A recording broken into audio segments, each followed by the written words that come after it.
9 जनवरी 2026 Tehran की गलियों में आवाज़ गूंजती है, मर्ग बर खामनाई, डेथ टू खामनाई।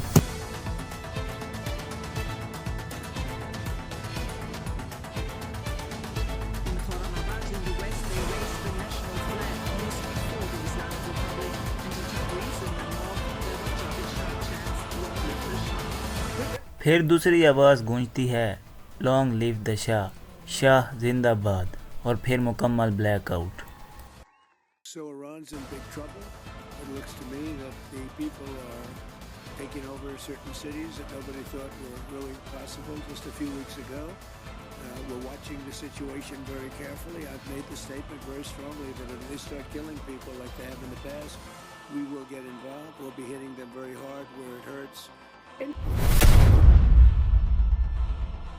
1983 में इसराइल ने एक लॉन्ग टर्म मंसूबा पेश किया जिसके तहत ग्रेटर इसराइल को बनाने के ब्लूप्रिंट्स मौजूद थे। इस मंसूबे के तहत मिडिल ईस्ट की जो बड़ी रियासतें थीं उनको तोड़कर छोटे लिसानी, नस्ली और मजहबी गिरोह में तकसीम करना था ताकि इसराइल एक इलाकाई ताकत बन सके और वो अपने ग्रेटर इसराइल मंसूबे तक पहुंच सके। फिर हमने क्या देखा कि 2003 में इराक, जो कि एक ऑयल रिच कंट्री था, बट गया, शिया, सुन्नी और कुर्दिश इलाकों में बट गया। उसके बाद 2011 में लीबिया की हुकूमत को गिरा दिया गया और लीबिया भी कबायली पाबंदियों में बट गया। इसी तरह शाम में बशारुल असद की हुकूमत आई जिसको ईरान की सपोर्ट हासिल थी, साथ ही साथ उसके अमेरिका के साथ भी ताल्लुकात अच्छे थे। वहां की अपनी ही आवाम उसके खिलाफ हो गई और मुसलसल जदोजहद के बाद वहां पर रजीम चेंज हो गया और मुजाहिदीन की मुसलसल जदोजहद के बाद वहां पर अहमद अश-शारा ने हुकूमत का कंट्रोल संभाला। मगर मुसलसल जदोजहद और खाना जंगी के बायस शाम भी मुकम्मल तौर पर टूट चुका था और उसकी इकोनॉमी मुकम्मल तौर पर डिस्टेबलाइज हो चुकी थी।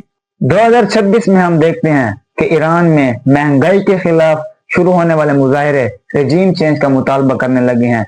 ईरान भी गिरता हुआ नजर आ रहा है।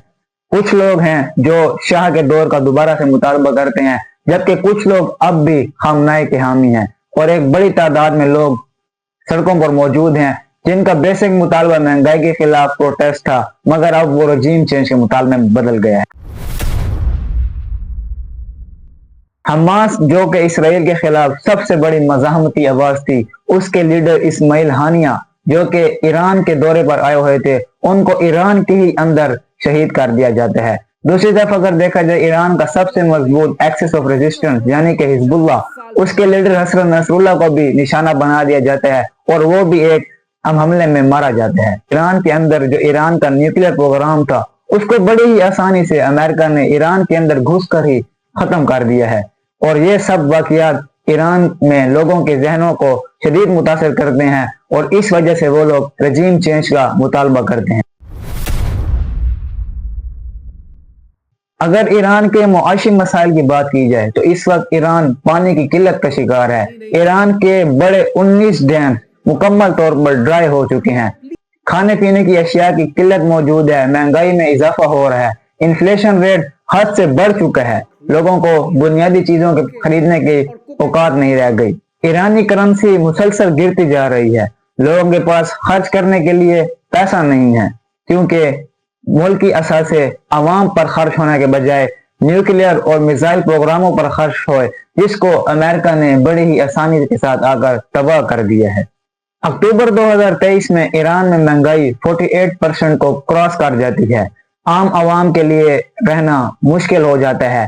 खाने पीने की अशिया में 70% हर साल इजाफा हो रहा है, जबकि मेडिकल चीजों की बात की जाए तो वहां पर भी 50% इजाफा देखने को मिलता है। ज़खायर कम हो गए हैं, पानी की किल्लत बढ़ गई है, आम आवाम के लिए जीना मुश्किल हो गया है। ईरान की करेंसी इस कदर गिर चुकी है कि उनका 14 लाख रियाल $1 के बराबर है। तो जब मुल्क में इतनी महंगाई होगी तो फिर अवाम तो निकलेगी और फिर हमें देखने को मिलता है कि तेहरान की ग्रैंड बाजार से शुरू होने वाला प्रोटेस्ट जो कि महंगाई के खिलाफ था वो दिन ब दिन बढ़ता गया है और अचानक वो रजीम चेंज का मुतालबा करने लगा है।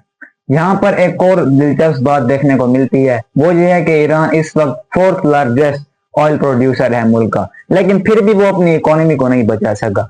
उसकी वजह यह है कि पिछले 5 साल में ईरान पर मुख्तलिफ किस्म की सैंक्शंस और पाबंदियां लग चुकी हैं, جس کی وجہ سے وہ اپنا آئل ایکسپورٹ نہیں کر سکتا۔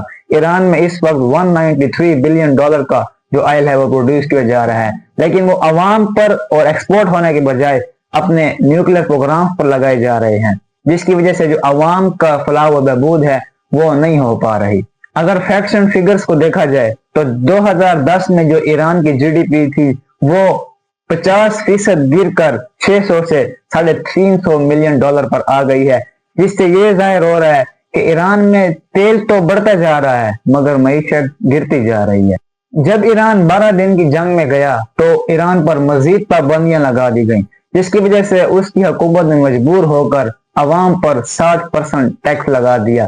وہ عوام جس کے پاس پہلے سے کھانے کے ہی پیسے موجود نہیں تھے، اس ٹیکس کے بارے میں سن کر ان کو یہ لگنے لگا کہ اب جینے کا کوئی فائدہ نہیں ہے، جس کی وجہ سے بڑی تعداد میں لوگ سڑکوں پر نکل آئے اور حکومت کے خلاف مظاہرے شروع ہو گئے، جو بڑھتے بڑھتے رجیم چینج کا مطالبہ کرنے لگے ہیں۔ ایران کا موقف ہے کہ یہ سب بیرونی سازش ہے، لیکن اگر حقیقت دیکھی جائے تو ایران کی اپنی پالیسیز بھی ایسے ہیں جس نے عوام کو پسپا کر دیا ہے۔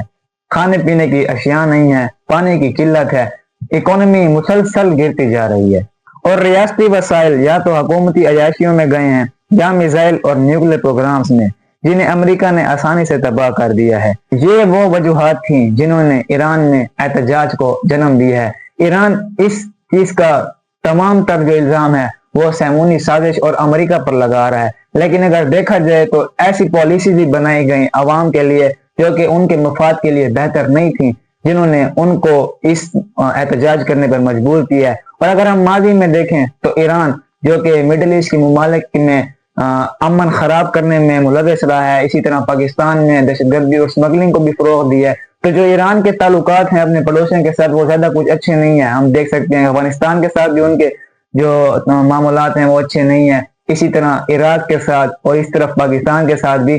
تو یہ کچھ وجوہات ہیں جنہوں نے ایران کو اس وقت مکمل طور پر ڈی اسٹیبلائز کر چکا ہے۔